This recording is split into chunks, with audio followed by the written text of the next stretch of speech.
now that President Museveni has given me a chance, and as my fellow commanders were saying, I am somebody who's very passionate. I was very passionate about the army. You all saw me. I used to call them my soldiers. People would say, why are you calling them your soldiers? They're not. No, it's because I love them. I love them. Ebintu bingi ebigenze mu maaso n'okubeera nga bitambula mu ggwanga Uganda naddala wiiki eno we twalabidde His Excellence President Yoweri Kaguta Museveni ng'agenda mu maaso n'okubeera ng'awa mutabani we Gen Muhoozi okubeera nga ye muduumizi w'eggye lya UPDF Commander Defense Force. Era nnono yeno speech ye gyagenze mu maaso n'okubeera ng'ayogera obanga awa nga yakagenda mu maaso n'okubeera nga afuna yafeesi eno. Njagala okugenda mu maaso n'okubeera nga nkutegeeza nti bingi bye nkuleetedde mulimu ebinene ebikanga, naye sooka omala okulikinga vidiyo nsaba busabe nga bw'eri enkola yaffe, sooka vidiyo kimpereka like etambulire ddala etuuke kwegwandyagadde agende mu maaso n'okubeera nga naye agifuna, ate era naawe atanna subscribing bambi nyamba osubscribing okonekade olikinge then yoshare oliyingireko ne banno abali eyo. Kakati nno muganda wange nga sinnaba kuwa vidiyo eno obutya musajja mukulu yagenze maaso n'okubeera ng'alayira ne speech ye gye yayogedde, nzikiriza nkuwe ebigambo bya Mathias Mpuuga Mathias Walukaga ng'agenda maaso n'okubeera nga ayisa minisita eggaali. Nkugambye bano abaana ba Nuupu tebawena kyokka, ate musajja mukulu Abe avuddeyo n'alumba Bobi Wine. Byonna nze mbirina kati gwe nywera bunywezi beyond the newsroom kwetuli where untold story is revealed. Bannange nali mmanyi nti mwami Museveni emyaka asala gijje yekka, naye agenda akwata akambe bwakokojjola ku buli muntu emyaka, bwasala ku muntu emyaka, bwasala ku muntu emyaka. Kati Balamu Barugahala nze ndabanga owaataano kakati ate damu ye minisita w'abavubuka.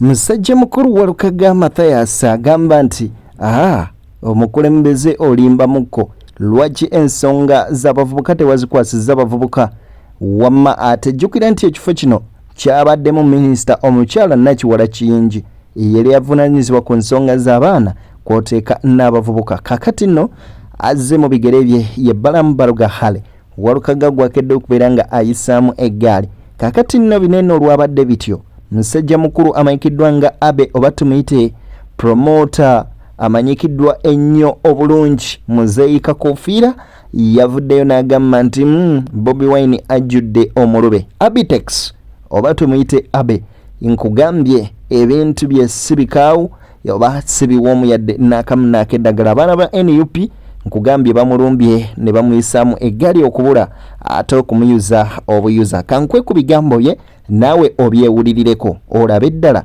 kituufu kyeyagenze mu maaso n'okubeera nga akola. Ekintu kiba kyaliko ekyasitwago kinene nnyo.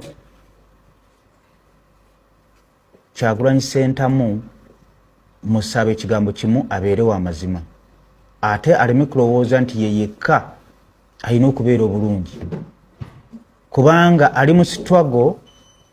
Alime kulowooleza abantu nti ali mu kubonaabona, kubanga ssente ze yakafuna mu sitwago ebbanga ettono lyakabeeramu lisinga ssente zazaafuna mu music. Era ne mu kujja mu music, mu kujja mu byobufuzi yajjanga business, kubanga mu music yali takyalina maanyi n'agenda kubaka ba parliament, yajjanga azze okukola business.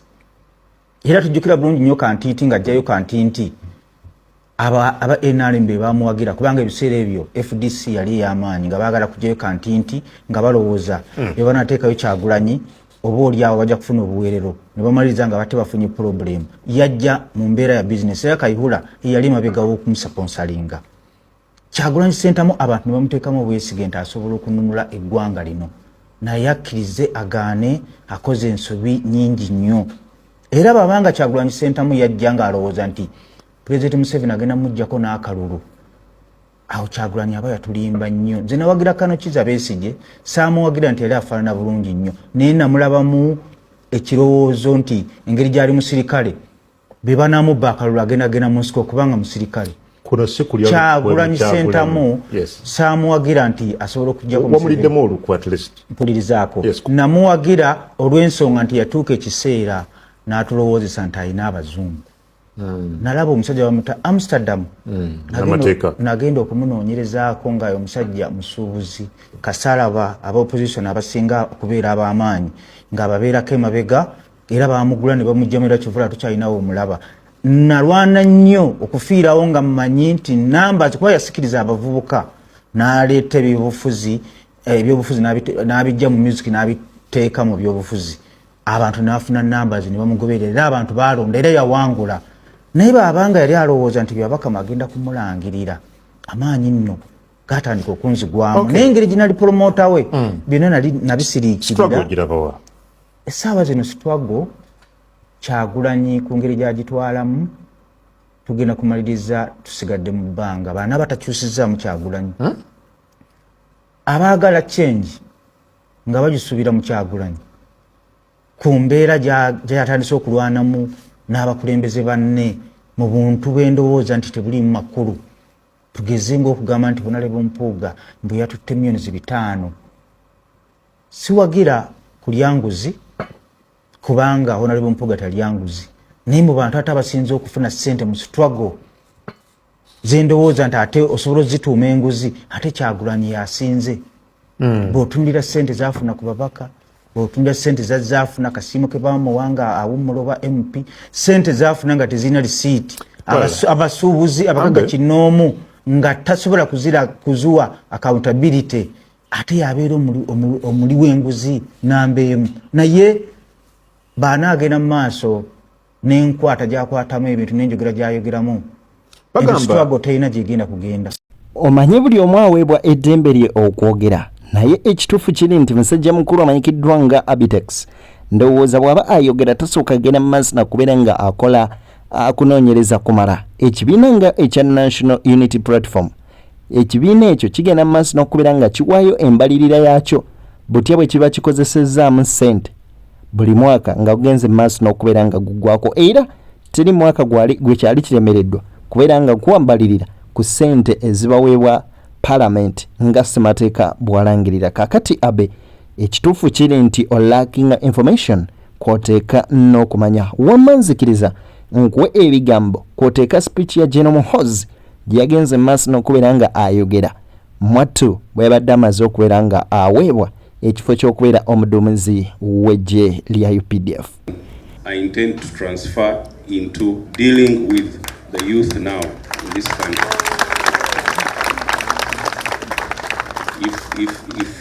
If they give me that opportunity, I'll be very happy to work in that way. And I think we can make a very positive change. Now,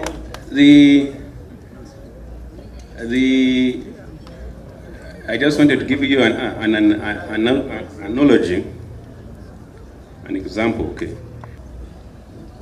Uganda should be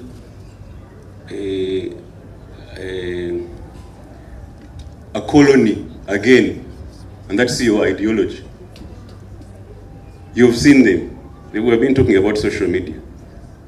Somebody comes and says, the colonizers were better than you. How can you say that and you call yourself a Ugandan?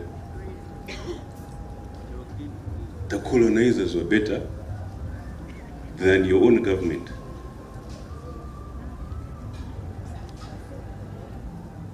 So these people have a correct ideology, and that's why I'm very happy to be associated with them. And I think they're doing a great job, and we should continue to support them. Today I've danced twice because I'm happy to be with my people, with my generation. Team chairman, they are amazing people. They are amazing people. and the other teams, all of them, Revolutionary Guards and... Ebyo nno bye byabadde ebigambo bya Gen Muhoozi bwe badde agenda maaso n'okubeera nga akwasibwa ekifo ky'okubeera akulira eggye lya UPDF waneeno mu ggwanga Uganda. Era eyo ye speech ne byagenze okubeera nga agenda maaso n'okubeera nga ayogera.